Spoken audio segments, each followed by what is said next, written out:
is a world that's been out of reach until now.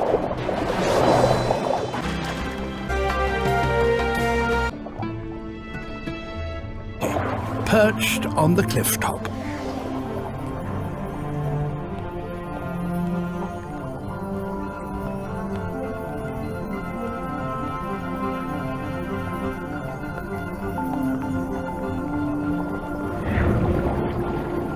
It's a community with amazing relationships between animals. 5-centimetre wrasse groom sweetlips, even combing the tender gills. They eat any parasites and dead skin, a reward for their trouble. A moray eel, the 2.5-metre dragon of the reef, is attended by shrimps.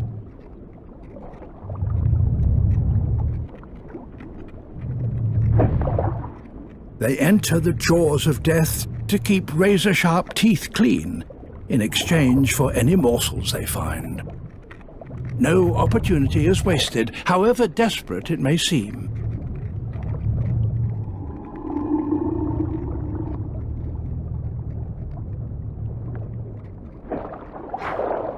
Damselfish hide in an anemone, protected by tentacles that would paralyze other fish.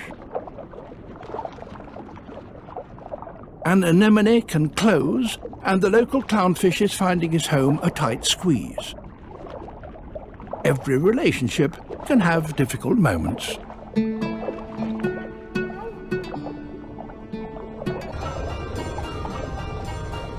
Life in all its wonderful forms will emerge in the Gulf, though it's never obvious. Reefs here are small and isolated. Submerged sandy plains are an extension of the Arabian desert. But here, underwater, rocks turn into cuttlefish on closer inspection. Fanworms cast their nets. And unseen animals clean out their burrows, making miniature volcanoes. An eye and a gill belong to a ray.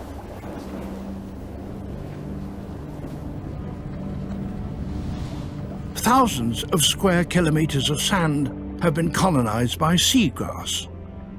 The underwater meadows may not look like much, but this is one of the most productive habitats on Earth. Its riches are hard to see.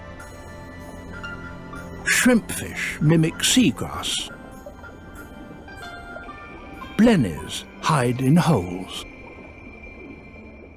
A 2-metre annulated sea snake is one of the most venomous creatures in the world, with several times a rattler's killing power.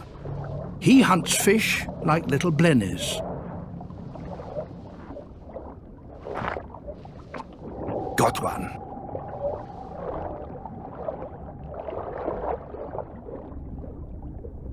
Across the Gulf, green turtles return each winter to the seagrass beds. They often have passengers, remoras or suckerfish, that feed in the stirred-up mud.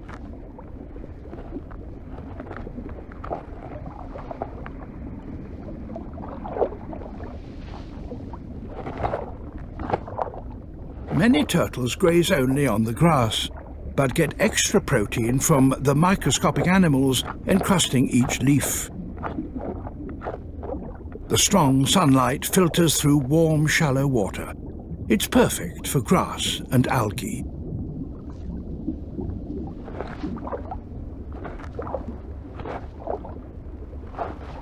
Most life stays hidden in the mud until disturbed.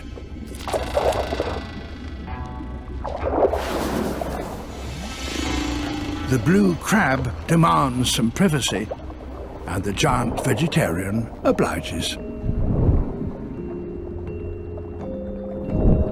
The two sister seas are very different. The The Gulf shyly hides its wealth. The aging Red Sea flaunts extravagance.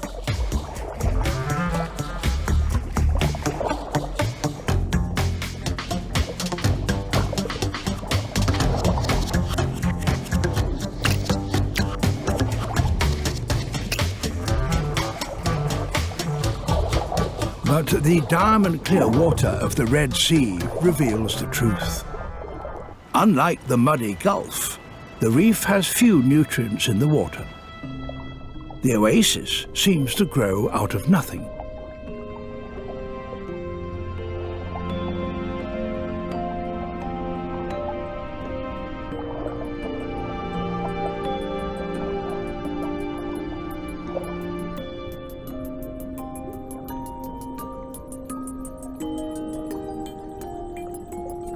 A reef is built by tiny animals.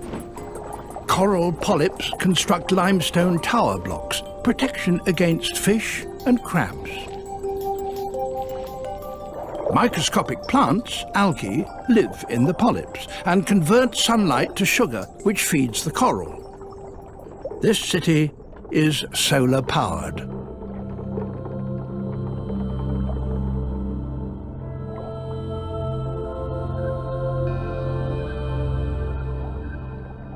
For millennia, the entrepreneurs here have slowly evolved an intricate society. The edge falls away, and any nutrients from the reef fall away too, like food tumbling off the edge of a table. Tiny mouths try and grab a meal as it sinks into the dark, unexplored depths a mile below.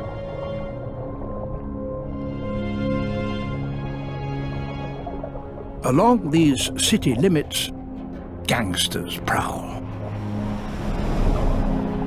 Blue-finned trevally are predatory hunters cruising the hood.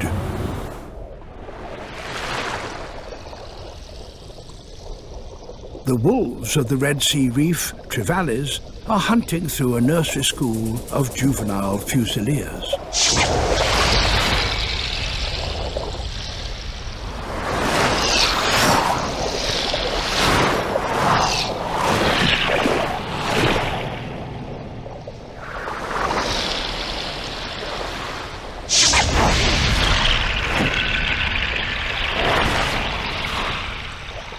The trevally continue along the wall, searching for anything that strays too far for falling scraps. 2-meter wire corals reach further than most, and an enterprising little shrimp has made his home out on a limb. He survives by collecting passing morsels.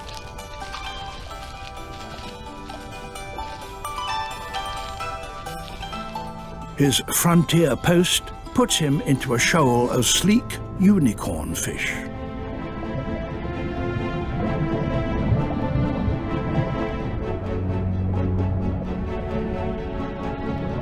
The drop-off attracts large schools, but there is an even greater wildlife gathering on the other side.